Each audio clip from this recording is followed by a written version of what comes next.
بسم اللہ الرحمن الرحیم نحمدہ ونصلی علی رسولہ الکریم اما بعد۔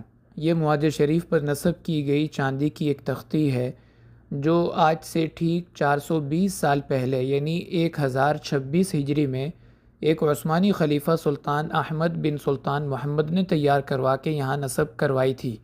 اس تختی پر ان کا نام اور کچھ قرآنی آیات تحریر تھیں جو وقت گزرنے کے ساتھ ساتھ مکمل طور پر مٹ چکی ہیں، البتہ غور کرنے سے کچھ نقوش آپ کو محسوس ہوں گے۔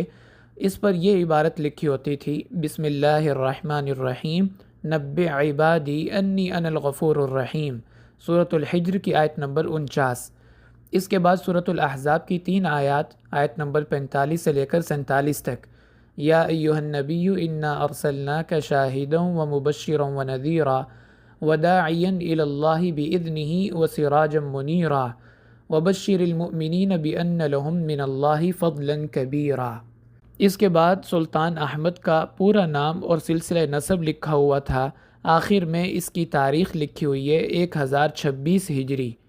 اس تختی کے دائیں جانب سورۃ الاحزاب کی وہی 3 آیات ہیں جو اوپر ذکر کی: یا ایھا النبی انا ارسلناک شاہدا ومبشرا ونذیرا۔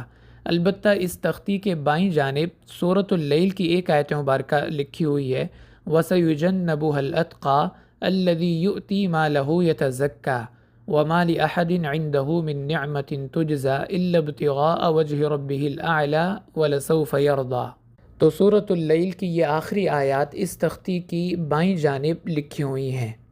تو یہ تھا مختصر سا تعارف اس چاندی کی تختی کا جو آج سے 420 سال پہلے سلطان احمد نے یہاں پہ نصب کروائی تھی، جس پر ان کا نام اور ان کا عثمان غازی تک مکمل سلسلہ نسب اور قرآن پاک کی یہ چند آیات نقش ہوتی تھی۔